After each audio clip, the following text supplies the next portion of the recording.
नमस्कार, मैं प्रतिभा। आज हमारे साथ हैं शत्रुघ्न प्रताप सिंह। आज हम बात करने वाले हैं भारत, आज का भारत कैसा होना चाहिए। उसके ऊपर थोड़ा सा मैं शत्रुघ्न प्रताप सिंह के बारे में बता दूं। ये संघ से जुड़े हुए हैं। भारत सरकार खेल मंत्रालय के नेहरू युवा केंद्र के बीओजी रहे हैं और आपने पंजाब, कश्मीर, हरियाणा और हिमाचल में युवाओं के लिए बहुत सारे कार्य किए हैं। मैं इनसे इनका अनुभव पूछना चाहती हूँ कि युवाओं के लिए कार्य करते हुए आपके लिए कितना कठिन रहा, स्पेशली कश्मीर जैसे क्षेत्र में आपको कार्य करना कितना मुश्किल रहा। युवाओं से आप कैसे कनेक्ट कर पाए और कैसे आपने उनके लिए उनको प्रोत्साहित किया आगे आने के लिए? प्रतिभा जी, पहली बात तो कि मैं भारत सरकार में 3 साल खेल मंत्रालय का एक अंग है नेहरू युवा केंद्र संगठन, जो दुनिया का सबसे बड़ा वॉलंटरी ऑर्गेनाइजेशन है, जो भारत सरकार के फ्लैगशिप प्रोग्राम को और यूथ को, अर्बन एंड रूरल दोनों को भारत सरकार की योजनाओं के साथ जोड़ता है और उनके बीच में काम करता है, उनको लिफ्टिंग काम करता है।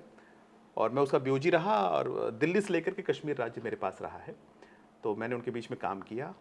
नेहरू युवा केंद्र एक ऐसा संगठन है युवाओं को लेकर के, जो युवाओं के अंदर देशभक्ति पैदा करता है, नेशनलिटी के साथ जोड़ता है, भारत की योजनाओं के साथ जोड़ता है। सरकार की जो महत्वपूर्ण योजनाएं हैं, जैसे हमने यह जाना कि सरकार की बहुत सी योजनाएं आती हैं, चली जाती हैं और जनता को पता ही नहीं चलता है, जिनके लिए चलाए उन्हें नहीं पता चलता है।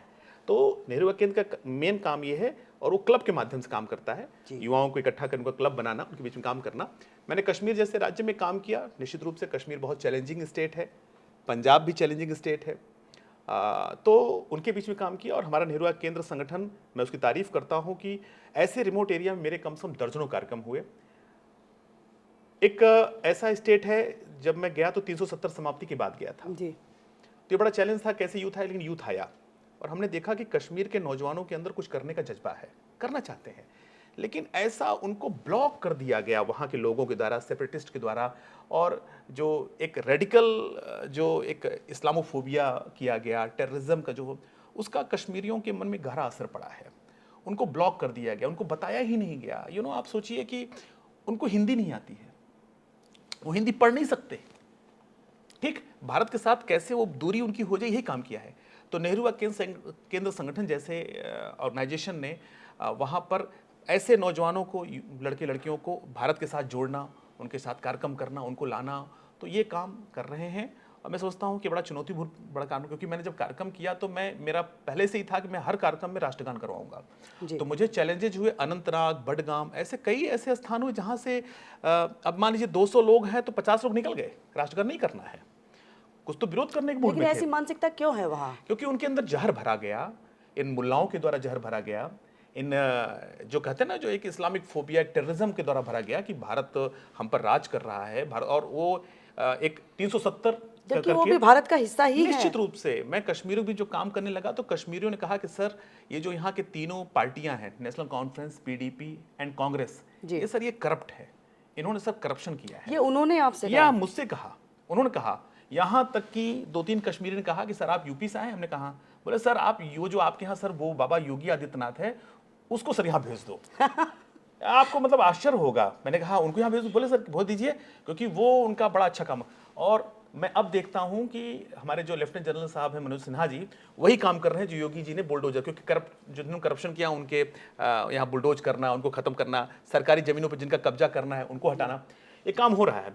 तो योगी आदित्यनाथ की गूंज वहां भी थी कि सर, क्योंकि योगी आदित्यनाथ यानी ईमानदार नेता। ये कश्मीरी भी कह रहा है मुझसे कि सर आप सर यूपी से आए हैं, आपका सर वो जो मुख्यमंत्री जी है ना, वो बाबा, सर उसको आप इधर भेज दो, सब ठीक हो जाएगा यहाँ पर। ये मुझे कश्मीरी ने कहा।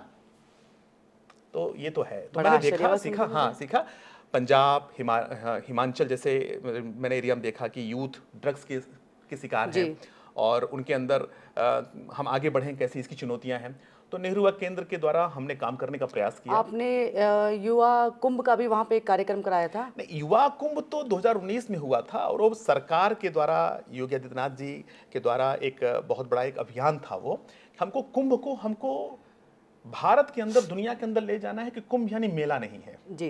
कुंभ भारत की एक विराट सांस्कृतिक पहचान की बहुत बड़ी एक अवधारणा है, भारत की मूल आत्मा की बहुत बड़ा ये ध्वजा है।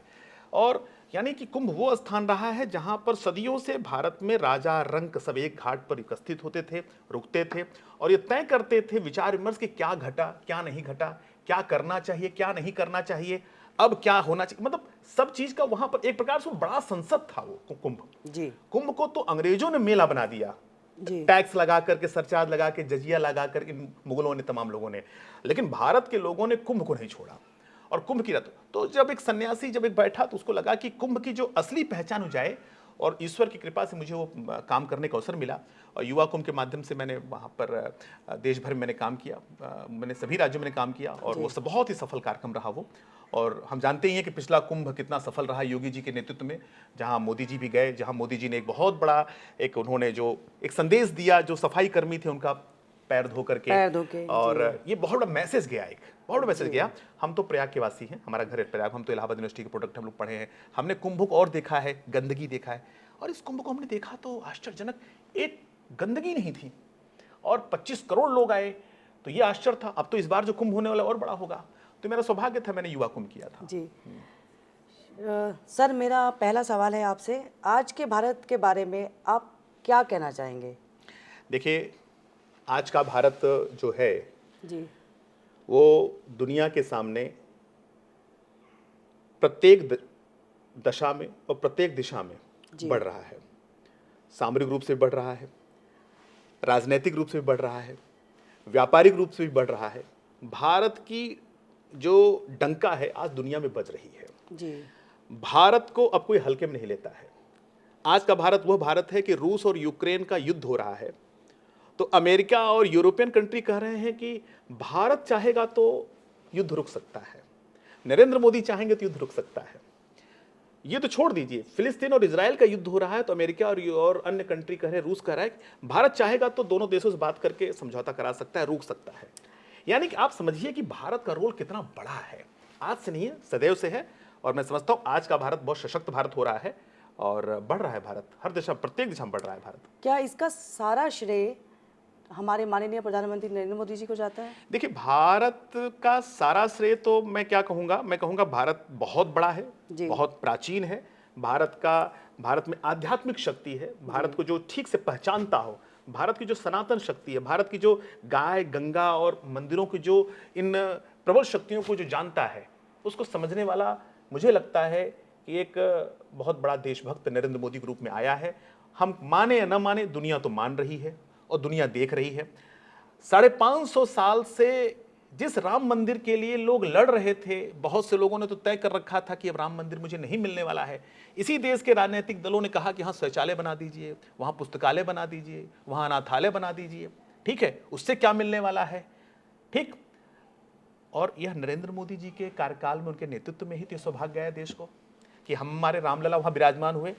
और रामलला मतलब समझिए भारत की राजनैतिक, सामाजिक, सांस्कृतिक और आर्थिक समृद्धि का श्री गणेश है। रामलला जब विराजमान हो रहे थे प्रतिभा जी, एक हफ्ते के अंदर कई लाख करोड़ का तो व्यापार हुआ वहां पर। क्या ये भारत हमारी कल्पनाओं का भारत है? आपके विजन में आप इसे कैसे देखते हैं? या ये वही भारत है जो हम सपने में देखते थे?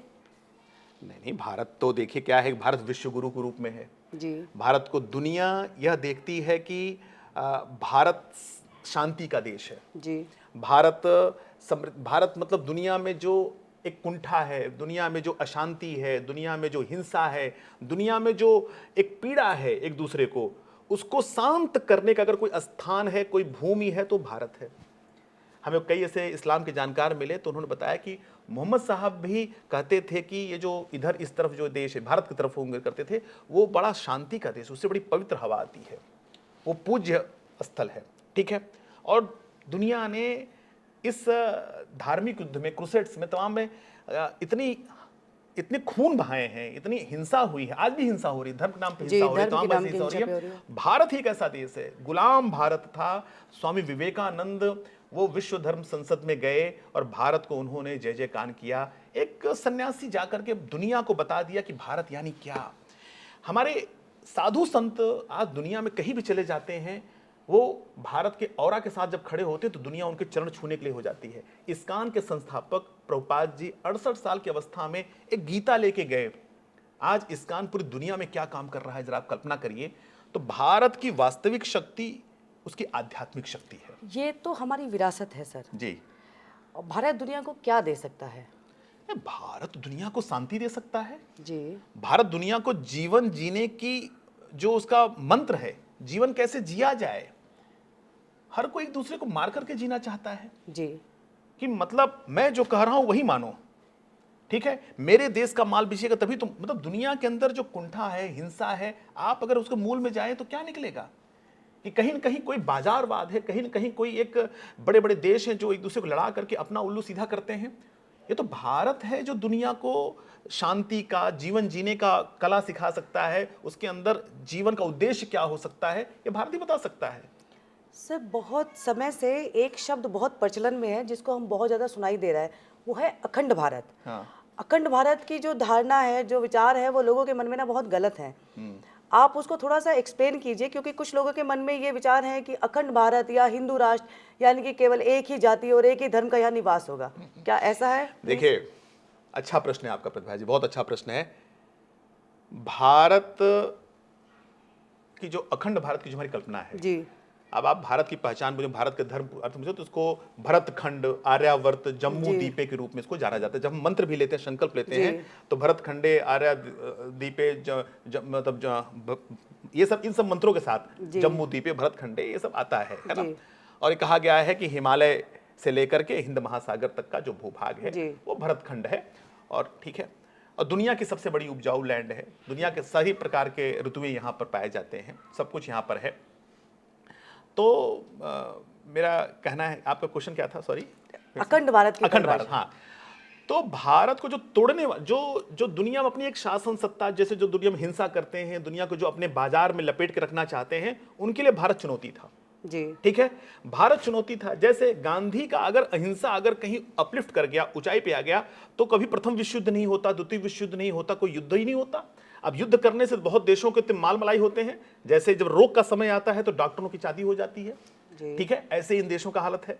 तो आप समझ लीजिए कि अखंड भारत को कितनी बार तोड़ा गया है। कितनी बार तोड़ा? अफगानिस्तान भारत का हिस्सा रहा है, पाकिस्तान भारत का भी हिस्सा रहा है, बांग्लादेश भारत का हिस्सा रहा है, बर्मा भारत का हिस्सा रहा है, श्रीलंका भारत का हिस्सा रहा है, नेपाल भारत का एक भाई जैसा हिस्सा है। और सबसे बड़ी बात है जो हमारे पंडित जवाहरलाल नेहरू जी ने गलत किया, उनकी उनकी राजनीतिक दूरदर्शिता क्या थी, उसका तिब्बत जैसे देश को, जो हमारा सांस्कृतिक, जैसे नेपाल हमारा सांस्कृतिक रूप से भाई का रिश्ता है, ऐसे तिब्बत से भारत का सांस्कृतिक रिश्ता था, आना जाना था, शादी विवाह था, रोटी बेटी का संबंध था, उसको उन्होंने चाइना को गिफ्ट के रूप में दे दिया।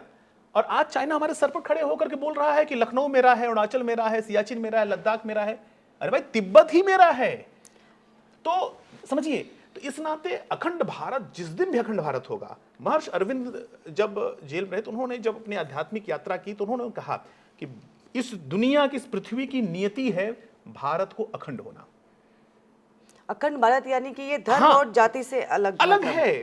मतलब आप समझिए सभी जाति, सभी धर्म यहाँ पे। ये है, भारत का मंत्र ही है सर्वे भवन्तु सुखिनः। भारत का मंत्र ही है क्रीडवन्तो विश्वमार्यम। ठीक है, वसुधैव कुटुम्बकम।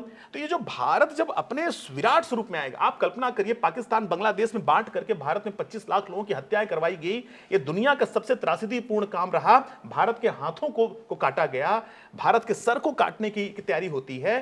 तो इसको आप, तो इस नाते अखंड भारत की शक्ति यानी कि भारत का खंड खंड ना किया जाए। खंड, और ये जो दुश्मन ताकतें हैं, जो ये दुष्ट शक्तियां हैं, जो नहीं चाहती हैं कि भारत अपलिफ्ट करे, भारत शक्ति रूप खड़ी हो, वो भारत को टुकड़ों टुकड़ों बांटना चाहते हैं वो जी। इसी नाते जेएनयू जैसे संस्थानों में टुकड़े टुकड़े गैंग बोल के भारत तेरे टुकड़े हो गए इंशाल्लाह। और हमारे देश के राजनेता, भगवान उनको बुद्धि बनाए, वहां जाकर के वो भी वहां क्लैपिंग करते हैं। हमारे देश के अभिनेता अभिनेत्री वहां जाकर के वो वहां अपने सेरेमनी बनाते। मतलब कैसा है ये?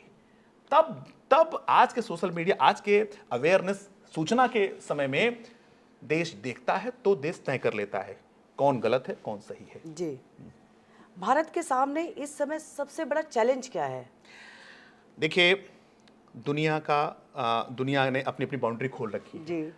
हम वैश्वीकरण के दौर में हैं। जी। तो निश्चित रूप से अगर चाइना से अगर कोविड निकला, कोरोना वायरस निकला, तो दुनिया में आया तो भारत भी नहीं बचा। जी। ठीक है, अगर कहीं ग्लोबल वार्मिंग हो रही है, कहीं ग्लेशियर गल रहा है, तो उससे जरूरी है कि भारत बचेगा। ठीक है, तो मैं समझता हूं कि जो वैश्विक चुनौतियां हैं वो सामने आज भारत के सामने चुनौतियां हैं, जैसे पर्यावरण। तो मैं समझता हूं कि इस पर भारत को, क्योंकि भारत सदा नीरा वाला देश है, यहाँ की नदियां कभी सूखती नहीं थी, अब वो कई नदियां सूखने कगार पे आ जाती हैं। लेकिन यहाँ के जितने भी राजनीतिक दल है या जितने भी नेता है वो पर्यावरण के बारे में और ग्लोबल वार्मिंग के बारे में तो बात ही नहीं करते। देखिए, अब ये नेताओं की दुर्भाग्य है। मैं समझता हूं कि अब आने वाले समय में जनता ऐसे नेताओं को बाहर करने वाली है, क्योंकि मूल मुद्दे से अगर आप भटकेंगे जी। तो आप बाहर हो जाएंगे। मैं मानता हूं कि नेताओं को, और भारत की जो सामने चुनौती आपने बात किया, तो पर्यावरण चुनौती है, बिल्कुल। ग्लोबल हमारे सामने है कि हमारा कैसे हो। दूसरा बात है जनसंख्या, हमारे सामने चुनौती है। विस्फोट की तरह यहाँ किया गया है, अवैध घुसपैठियों के यहाँ लाया गया है, उनके राशन कार्ड बनवाए गए हैं, उनको वोटर बनाया गया है, और आज दुनिया के और भारत के लिए थ्रेट बने पड़े हैं। ठीक है, और ऐसे ऐसे नेता हैं जो क्योंकि वोट बैंक के लालच में उनके बारे में अनाप शनाप चीजें बोलते हैं कि उनका संसाधन पे हक है। मतलब कोई ये नहीं बोलता है कि गरीबों का पहला हक हो सकता है, जिनके अंदर अभाव है उनके पहले हक हो सकता है। किसी जाति धर्म के आधार पर आप बांटने का काम क्यों करते हैं? सभी नेता, आपने गरीबी के बारे में बात की, सभी नेता गरीबी हटाओ बोलते हैं। 70 सालों से तो सुनते हुए आ रहे हैं, हर नेता आके यही बोलते हैं कि गरीबी हटाएंगे, गरीबी हट क्यों नहीं पा रही भारत से? देखिए, मैं बताता हूँ आपको, थोड़ा सा हमको समझने की जरूरत है। गांधी जी जब आंदोलन कर रहे थे तो उनका जो सपना था, जो बात करते थे राम राज और हिंदू स्वराज की बात करते थे, और बोलते थे, और जो बात सच है कि भारत गांव का देश है। गांव के समृद्धि में ही भारत की समृद्धि है। दुर्भाग्य से भारत जब आजाद हुआ तो ऐसे हाथों में चला गया जिन्होंने भारत के गांवों को भारत के दुर्गतिकरण मान लिया, और वो पश्चिमीकरण की अवधारणा में चले और भारत के गांवों को कहीं न कहीं नजरअंदाज किया। तो जो किसी की भूमि थी, जैसे जहां पर अवसर थे, जी, ठीक है, जहां बढ़ई था, लोहार था, नाई था, कहार था, मतलब सबके मतलब धंधा था, सबका उद्योग था, और किसी के उद्योग में दूसरे का इंटरफेयर नहीं था। याद रखिए, सब अपना काम कर रहे थे। एक गांव अपनी मौलिक इकाई। मैं तो अपने स्पीच बोलता था कि दाऊद इब्राहिम जैसा अपराधी कई करोड़ की आबादी के मुंबई का डॉन बन सकता है, बादशाह बन सकता है, लेकिन भारत के 2000-1500 के गांव में अगर घुस गया तो जिंदा लौट के वापस नहीं आएगा। उसे वहां के लोग जूता, चप्पल और डंडे से और नाखूनों से मार देंगे। तो भारत की शक्ति को आप समझिए। भारत में आज नारी शक्ति की बात होती है, मतलब दिल्ली जैसे शहर में, मुंबई शहर में, तो बड़े शहरों में, मतलब जब हम सुनते हैं ये घटना घट गई, तो रूह कांपती है, कैसे हो गया, कैसे? लेकिन आप ये मानिए कि भारत के गांव में सुरक्षा रही है जी, क्योंकि वो गांव की बेटी मानी जाती है। गांव पर ऐसा नहीं वहां घटना नहीं होती है, घटनाएं होती ही हैं गांव चीज, लेकिन वो अपवाद स्वरूप होती है, लेकिन कभी गांव उस नहीं आता है। तो गांधी जी की था गांव बसो, और वहां अवसर थे कि अवसर होना चाहिए। तो ये जो गरीबी हटाओ, गरीबी नहीं, मेरा मानना है कि जैसे नरेंद्र मोदी जी ने कहा कि स्टार्टअप पे हम काम करें, अवसरों पे काम करें। एक दुनिया, भारत, दो बड़ी जो शक्तियां हैं ना, वो भारत को तोड़ने के लिए जो प्लानिंग करती रहती है, भारत को जो बाजार रूप में यूज करना चाहती है, तो उन्होंने क्या काम किया, मेरी जो समझ है, मैं जो अपना आप कर रहा हूं, भारत कृषि प्रधान रहा है जी। तो पहली बात तो जिनके पास 20, 25, 50 बीघे, जिनके पास खेत है, 10 बीघे में खेत है, उनके बच्चों को बीए बीएससी करा, ठीक है, अगर आप कर ले। खेती से उनको बाहर कर दिया, पशुपालन से उनको बाहर कर दिया। उनकी जो परंपरागत जो उनके धंधे थे, उनके जो व्यवसाय था, जो उनको जीविकोपार्जन का अच्छा व्यवस्था बन सकता था, उससे उनको दूर करके सरकारी नौकरी की तरफ मुड़ा। आज तो मैं पूरा कर लूं। ये सरकारी नौकरी की तरफ जाना, ये भारत के नौजवानों को बर्बाद करने का बहुत बड़ा मंत्र सिद्ध हो गया। जैसे सरकारों ने भी इससे बड़ा योगदान किया कि नौकरी की एज 25, एक युवा की एज होनी चाहिए भाई 25 साल में अगर आपको सरकारी नौकरी मिलती, ठीक, नहीं आप दूसरा रास्ता अपनाइए, संस्थान। अब 35-40 साल तक अगर वो सरकारी नौकरी के चक्कर में वो कंपटीशन देता रहेगा तो नौकरियां तो सीमित है, हुआ नहीं हुआ। एक फ्रस्ट्रेट नौजवान भारत के लिए फिर निकलता है और भारत के प्रति उसके मन में कोई धारणा नहीं रह जाती। इसका मतलब भारत में एजुकेशन सिस्टम में कहीं ना कहीं कमी है, बहुत भयंकर कमी। हम मैकाले की पद्धति पर चल रहे हैं, जो भारत की गुणगान न करके पश्चिम का गुणगान करता है, जो हमें मतलब परोपकार की भावना से दूर करके हमें भोगवाद की तरफ ले जाता है, जो परमार्थ की भावना से हमें हटा करके हमें स्वार्थ की भावना की तरफ ले जाता है। आज ऐसे बाजार में हम खड़े हो गए हैं जहां आदमी को बेचने के लिए तैयार बैठा पड़ा है। आज राजनीति की बात करिए तो हर बोलता है कि राजनीति में नेता मतलब लुच्चा होगा, लफंगा होगा, कपटी होगा, छली होगा, तभी अच्छा नेता माना जाएगा। मैं अगर कहता हूं नहीं भाई अच्छा ईमानदार नेता आएगा, अच्छा नेता, अरे कहाँ बात कर रहे हैं आप, ऐसी बातें कर रहे हैं, ऐसा कोई नेता होता है क्या? क्यों भैया, यह देश सरदार पटेल का है, यह देश भगत सिंह का है, यह देश लाल बहादुर शास्त्री का है, यह देश एक से एक देशभक्त का है, दीनदयाल जी का है, अच्छे अच्छे अटल बिहारी वाजपेयी जैसे नेताओं का है, जो ईमानदारी से जिन्होंने, जयप्रकाश नारायण जैसे, लोहिया जैसे लोगों का है, अंबेडकर जैसे लोगों का है, जिन्होंने देश के लिए काम किया, देश की संवेदनाओं के साथ काम किया। आप कैसे भूल सकते हैं उनको? आपने एक बहुत अच्छी बात कही, जब हम बात कर रहे थे कृषि की और गांव की, तो उसमें बात आई रेप की, रेप केसेस की। रेप केसेस जो है वो होता तो किसी फीमेल पे है, और वो सभी एज की फीमेल पे होता है, बच्ची भी है उसमें, बूढ़ी औरत भी है, लेकिन सब लोग एक फीमेल को ही उसके लिए जिम्मेदार ठहराते हैं। रात को क्यों निकली, काम करने क्यों निकली, छोटे कपड़े क्यों पहने, लेकिन एक रेप करने वाला तो एक मेल ही होता है, एक मर्द ही होता है। क्या इसके पीछे आप क्या कारण कहेंगे? मानसिकता, नैतिकता की कमी? देखिए प्रतिभा जी, ये बड़ा संवेदना का बड़ा प्रश्न आपने कर दिया, और वास्तव में मैं जब इस पे बात कर रहा हूँ तो थोड़ा सा मुझे शर्मिंदा भी होना पड़ता है, थोड़ा सा मुझे अपने ऊपर भी मुझे क्रोध आता या है। हमारे कानून इतने स्ट्रांग नहीं नहीं, है? मैं मुझे डिफाइन करने दीजिए। भारत जैसे देश में जहाँ नारी को ब्रह्म माना गया है जी शास्त्रों में, जी जहाँ हमने नारी सत्ता को सर्वोच्च सत्ता माना है, जी जहाँ हमारे यहाँ की लड़कियाँ स्वयंवर करके चयन करती थी कि मेरा पति कौन होना चाहिए, वो युद्ध की भूमि में जाती थी, जी पुराने इतिहास जाइए तो मुझे कहीं लगता है कि जहाँ पर इस प्रकार घटनाएं घटती हैं। एक भारत में जो आक्रमणकारी लोग आए, कुछ ऐसी विचारधारा आई कुछ जिन्होंने भोग की वस्तु समझा, यानी नारी को भोग की वस्तु समझा, ठीक है, जिनके मन के अंदर वासना भरा, मतलब वो अपने घर की बेटी को तो बेटी रूप में देख पा रहा है, पता नहीं देख पा रहा है, लेकिन सड़क पर चलने वाली लड़की को वो उस रूप में नहीं देख पा रहा है। कैसा संस्कार उसके अंदर है? मोरालिटी की कमी, नैतिकता की कमी, संस्कार की कमी है, परिवार की कमी है। परिवार ने उनको क्या सिखाया है, क्या पढ़ाया है, संस्कार है, वो जिस संस्कार में आते हैं उनको क्या बताया जाता है, कैसे उनको पढ़ाया जाता है।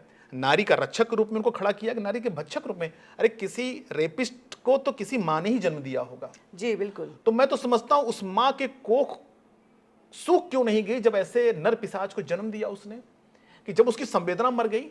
ठीक है, अरे दुनिया में तो बहुत से ऐसे स्थान है जहां लोग नग्न रहते हैं, ठीक है, मैं उसकी वकालत नहीं करता हूं, लेकिन भाई उनकी स्वतंत्रता वो रहते हैं। तो ये संस्कारों की कमी है, ये है एक ऐसे समाज की कमी है जो इसको मुद्दा ही नहीं मानता है कि उसकी नैतिक जिम्मेदारी है। अरे मैं तो समझता हूं कि पृथ्वी फट क्यों नहीं जाती है किसी नारी के साथ जब कोई अपमान होता है, क्योंकि समाज में एक घटना घटी, हो गया, यह नहीं होना चाहिए, यह नहीं होना चाहिए। इसके लिए हमें कानून ज्यादा स्ट्रॉन्ग नहीं करने चाहिए? कानून तो बने पड़े हैं, और कानून मुझे लगते हैं कि जैसे कानून और कठोर बनाने की जरूरत है, मानता हूं कठोर कानून बना भी, निर्भया बात तो बाकायदे कठोर कानून बने हैं। देश अभी बहुत दिन नहीं हुआ, देखा है, उसके नाम पर बहुत से नेता भी डेवलप हो गए, तमाम चीज हो जाए। समाज को संगठित होना पड़ेगा, समाज को संस्कारित होना पड़ेगा। जो समाज, मैंने पहले कहा था ना, भारत गांव का देश है जी। वो गांव तोड़े गए, हम न्यूक्लियर फैमिली की तरफ आ गए, जहां हमारा परिवार था, जैसे आपने कहा चुनौती कहा ना, पर्यावरण चुनौती, उससे परिवार भी चुनौती हमारे लिए हो गया है।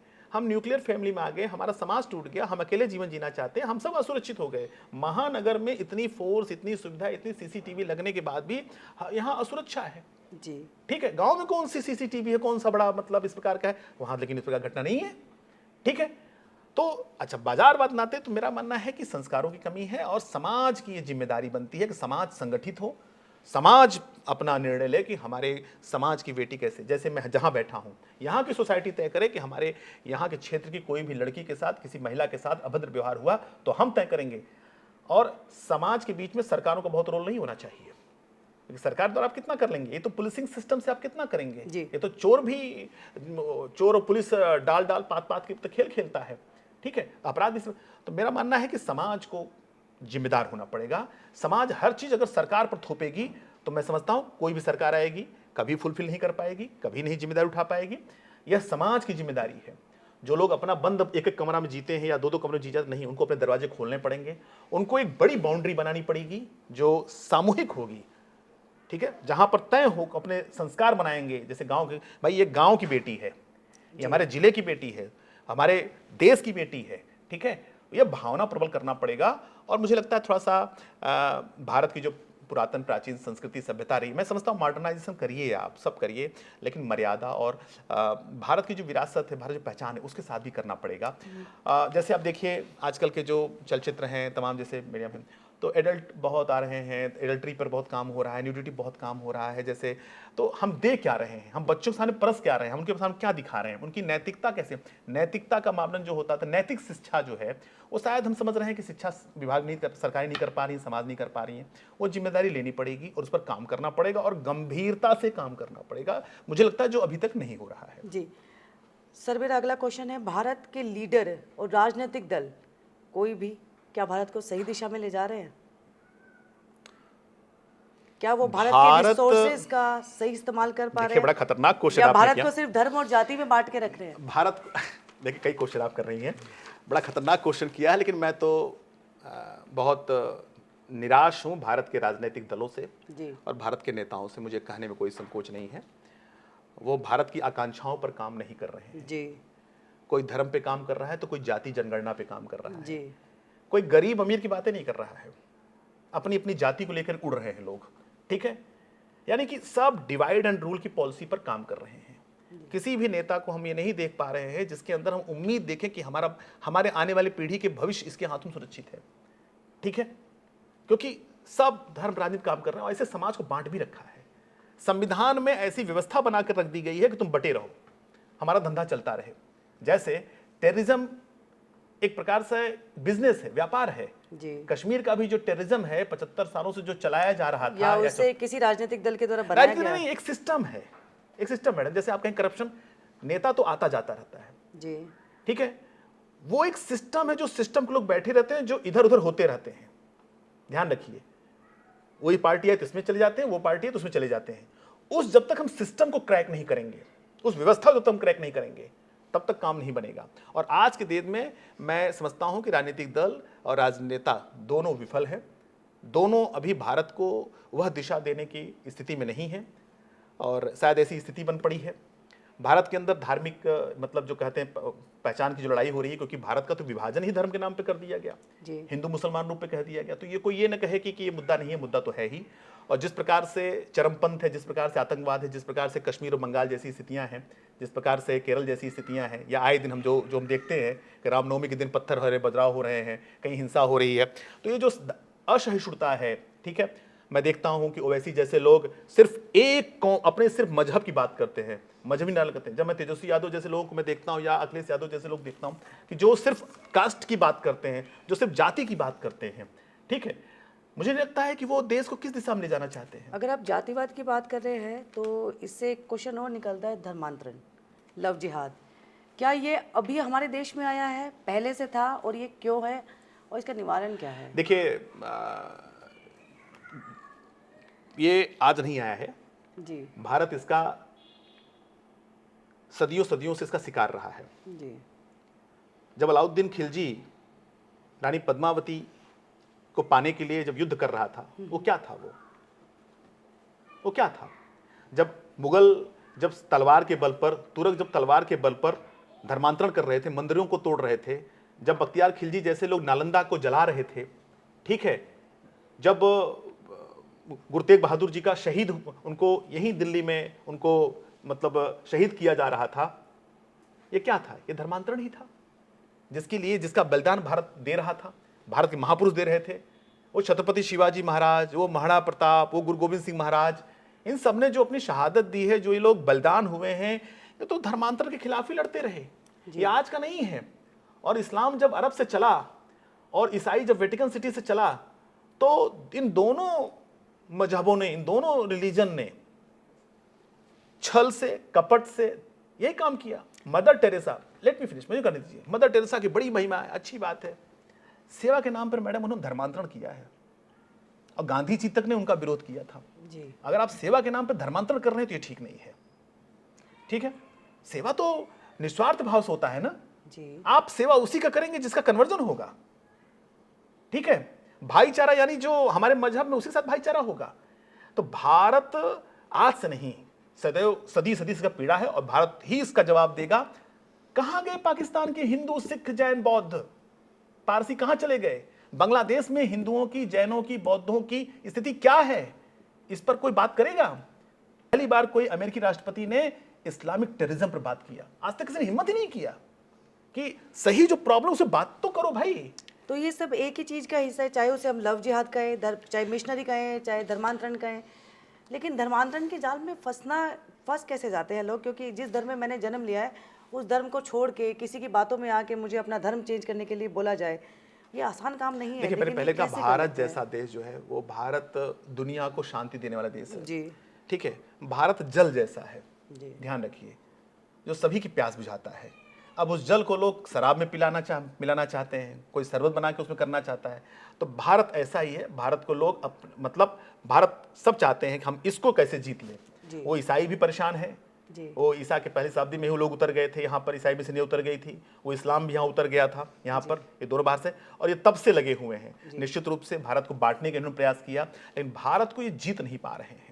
भारत की, क्योंकि भारत की जो आध्यात्मिक शक्ति है, भारत की जो एक नेचुरल शक्ति है, पावर है, उसको तोड़ नहीं पा रहे हैं। और मैं मानता हूं कि भारत ऐसे ही खड़ा होगा, भारत ऐसे ही खड़ा होगा। निश्चित रूप से धर्मांतरण हमारे सामने बहुत बड़ी चुनौतियां हैं, हमारे सामने ये सब चुनौती है और इसका जवाब भारत ही देगा। और ये सदी सदी से हुआ है और इसको लेकिन पहचानने की जरूरत है, जिसको हमारे शिक्षाविदों ने, जिसके में राजनेताओं ने इसको बहुत साइलेंटली छुपा के रखा, बना के रखा, वोट बैंक की राजनीति के नाते। आप कल्पना करिए, हमारे देश के नेता ऐसे हैं जो घुसपैठियों को लाकर उनका वोट बैंक पॉलिसी बनाते, जानते हैं ये घुसपैठी हैं, जानते हैं कि इससे देश को प्रॉब्लम होगा, नहीं, और उनके लिए वकालत करते हैं। वोट बैंक ज्यादा जरूरी क्यों? उनके वोट बैंक है, उनको लगता है वोट बैंक है, हमारा घर चूल्हा चलता रहेगा, हम तो स्विस चले जाएंगे, हम तो ऑस्ट्रेलिया चले जाएंगे, हम दुबई चले जाएंगे, भारत में जाए भाड़ में। क्या उनको फीलिंग है उससे? अगर फीलिंग होती प्रतिभा जी, क्या दिल्ली के जेएनयू जैसे संस्थान में भारत के टुकड़े टुकड़े गैंग करने वालों की दुकान चलती? क्या एएमयू के अंदर भारत विरोधी नारे लगते? क्या जामिया मिलिया मुस्लिम में, आप कल्पना करिए ना, यहाँ बंगाल की यादव यूनिवर्सिटी में, जाधवपुर यूनिवर्सिटी में जो मतलब कांड होते हैं, भारत विरोधी जो काम होते हैं, क्या लोगों की आंखें बंद हो जाती हैं? ठीक है, संदेश खाली अभी बहुत दिन कैसे हो गया? क्या है, लोगों की भूलने थोड़ी बीमारी होती है। ठीक है, शाहजहां शेख जैसा आदमी, जिसको पता चला कि वो 20-25 साल से वो वहां पर मतलब स्लेवरी कराता था।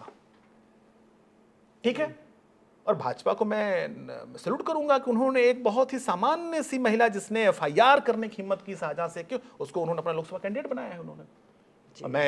मैं कल्पना करता हूं कि वो जीत करके संसद में आए। और शाहजहां शेख जैसे जो दरिंदे हैं, जिन्होंने अपना एक अवैध साम्राज्य खड़ा किया, और जो नारी शक्ति का अपमान कर रहा था, उसके घर में बहन बेटी होगी और उसको अपनी बहन बेटी ध्यान में आ रही है और दूसरे बहन बेटी को वो नंगा नाच करवा रहा है। ठीक है, तो यहां पर ऐसे लोग हैं जो उनको भी डिफेंड करने के लिए बैठे पड़े हैं, जबकि वो जानते हैं ये गलत है, गलत है, हो रहा है। लेकिन कहते हैं ना कि पाप का घड़ा एक दिन भरता है, फूटता है, तो है ऐसा ही है। तो भारत की शक्ति है, भारत खड़ा होगा। भारत, जब जब लोग लगे कि भारत खत्म हो रहा है, भारत की मिट्टी में वो ताकत है, इस मिट्टी से कोई तेजस्वी पुरुष निकलेगा और वो सब ठीक करेगा। इसी नाते भारत में अवतार की कल्पना है, मेरी ऐसी फिलॉसफी है। आपसे एक आखिरी क्वेश्चन, एक अच्छा नेता जो भारत को आगे ले जा सके, आपके विचारों में कैसा होना चाहिए? उसमें क्या गुण पाए जाने चाहिए?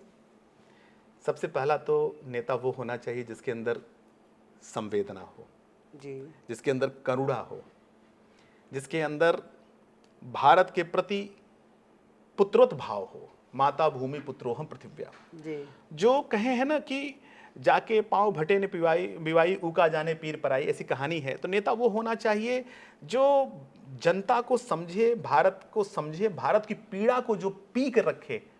जो अंबेडकर थे, जो लोहिया थे, जो दीनदयाल जी थे, जो गांधी थे, जो सुभाष चंद्र बोस थे, है ना, ऐसे जो हमारे वेटरन लीडर हमारे रहे हैं। क्या ऐसा नेता हो पाएगा आज? निश्चित रूप से, क्यों नहीं होगा। मैं समझता हूं कि मेरे डिक्शनरी में निराशा नाम की चीज नहीं है, और मैं मानता हूं कि रावण जैसा राक्षस हुआ है। जैसे आजकल लोग बोलते हैं ना कि भाई साहब ऐसे ही चलेगा, जी, आप भी यही करिए। हमको लोग बताते हैं, हमारे कई आंख हमको बताते हैं कि आप ये सब करिए, यही चलेगा, ये गंदी चलेगा। तो मेरे ध्यान में आता है कि रावण जैसा राक्षस, रावण जैसा मतलब साम्राज्य जिसका था, अभी तक इतिहास में कोई हुआ नहीं है, जी, नोन हिस्ट्री में अभी तक तो नहीं हुआ है। ठीक है, लेकिन और लोग उसको भी ज्ञानी बोलते नहीं, सुनते चलिए। ठीक है, और लगता था वो, और उसका राज्य का प्रताप ऐसा था कि वो अयोध्या तक में घुसपैठ थी, जनक तक में घुसपैठ थी भाई। वो जो ताड़का सुबाहु मारीस थे वो तो जनक और अयोध्या के बॉर्डर पे थे ना, विश्वामित्र ले गए थे, ठीक है। वो तो पंचवटी तक आकर के उनका कब्जा था, ठीक है, खरदूषण के द्वारा।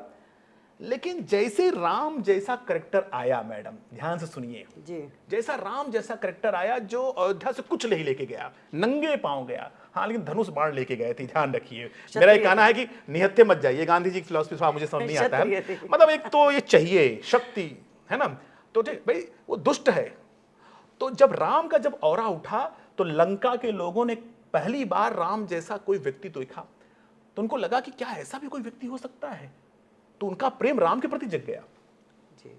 विभीषण कैसे आ गए, जो रावण के गुप्तचर थे वही जाकर के राम का औदार्य देख कर, राम की प्रभुता देख कर, राम की करुणा देख करके, भाई ऐसा भी कोई व्यक्ति हो सकता है जो अपने दुश्मनों को भी क्षमा कर दे। वो लोग कहे अरे छोड़ दीजिए, मुझे नहीं शरण रहना है। तो मैं मानता हूं कि आप अपने होप को मत छोड़िए, सच्चाई को मत छोड़िए। सच सच होता है, सूरज पूरब से ही उगेगा मैडम, पश्चिम से नहीं उगेगा। जब नेचर सत्य है तो तुम असत्य के रास्ते पे क्यों चल रहे हो। इसका मतलब है कि जो लोग वो क्षणिक स्वार्थ बस, और वो बहुत कमजोर लोग होते हैं, कायर लोग होते हैं, जो बहुत जल्दी कुछ पाने के चक्कर में अपने आप को खत्म कर देते हैं। और हमारे आप के अंदर एक आत्मा है, सोल है, कहते हैं ना अपनी सोल को, हम वो अपनी आत्मा को कष्ट देते हैं। इसी नाते मरने के बाद कहते हैं ये दुष्ट आत्मा है, ये अच्छी आत्मा है। अगर हम थोड़ा सा तांत्रिक दिन जाए, जो आध्यात्मिक, कहते हैं अरे भाई देखो ये दुष्ट आत्मा रही है, ये अच्छी आत्मा रही है। दुष्ट आत्मा अच्छी आत्मा मतलब होती है, मतलब आत्मा को लोग उस प्रकार बना देते हैं जी, ठीक है। तो मैं मानता हूँ छोड़ा अच्छा नेता आएगा, अच्छा नेता होगा। एक व्यक्तिगत सवाल, जी जी, इस बार की लोकसभा की दावेदारी आपकी भी थी, फिर आपका टिकट, आपको टिकट क्यों नहीं दिया गया? दावेदारी मेरी थी। मुझे सामाजिक राजनीतिक क्षेत्र में काम करते हुए 20 साल हो गए जी। मेरा जन्म जौनपुर में हुआ है और मैं इलाहाबाद यूनिवर्सिटी से पढ़ा हूँ। बचपन से ही मैं संघ का स्वयंसेवक रहा, संघ का प्रचारक रहा, और लगभग 12 सालों से मैं सामाजिक राजनीतिक क्षेत्र में काम कर रहा हूँ, देश भर में और भी काम कर रहा हूँ। मैंने प्रयास किया, मैं जौनपुर की जनता के बीच में गया, जनता ने मुझे भरपूर प्यार दिया। तो आपसे बहुत प्यार करती है। नहीं ठीक, मुझे प्यार मिला, और मैं सोचता हूँ कि ईश्वर मुझसे परीक्षा ले रहा है, मैं और काम करूँगा, और हो सकता है कि ईश्वर मुझे कुछ और बड़ी जिम्मेदारी देना चाहेगा। अभी पार्टी ठीक है, पार्टी को लगा होगा कि अभी शायद इनको और काम करना है, नाराजगी नहीं तो है। नहीं, देखिए क्या है ना कि निराशा नहीं है। नहीं, निराशा तो नहीं है। निराशा होता तो मैं गलत चीजों में बजाता, निराशा होता तो मैं क्यों, मैं तो देखिए मैं राम को मानने वाला हूँ। जब मेरे प्रभु राम, मेरे भगवान श्री कृष्ण जब कष्ट के जीवन को रसमय जीवन बना सकते हैं, तो उनको मानने वाला उनका भक्त शत्रुघ्न कैसे। और ठीक है, हमारी इच्छा है, हमारी महत्वाकांक्षा है कि हम संसद में जाएं, हमारे पास भी आए, रिस्पॉन्सिबिलिटी आए, हम काम करें, मुझे अवसर मिलेगा। लेकिन मैं मानता हूं कि समाज में आप सामाजिक कार्यकर्ता के रूप में भी आप बड़ा रोल प्ले कर सकते हैं जी, जो जरूरत है। और मैं सोचता हूं जिस दिन जनता समझेगी, क्योंकि जनता जनार्दन समझेगी नहीं शत्रुघ्न प्रताप का एक अच्छा व्यक्ति है, ये काम कर सकता है, इसको देना चाहिए मौका, तो जब जनता खड़ी होगी तो पार्टी भी समझेगी, पार्टी भी देगी। मैं तो ये मानता हूं कि और मुझे अवसर मिलेगा, आज नहीं मिलेगा कल मिलेगा, शायद और अच्छे रूप में मिलेगा। तो मैं इस होप से हूं और मुझे कोई निराशा हताशा नहीं है, और मैं तो अभी भी लगा हूं पार्टी के लिए, पार्टी काम कर रहा हूं भाई, जहां जो रहेगा करेंगे। धन्यवाद सर, आज अपना कीमती समय देने के लिए आपका बहुत बहुत धन्यवाद। Thank you.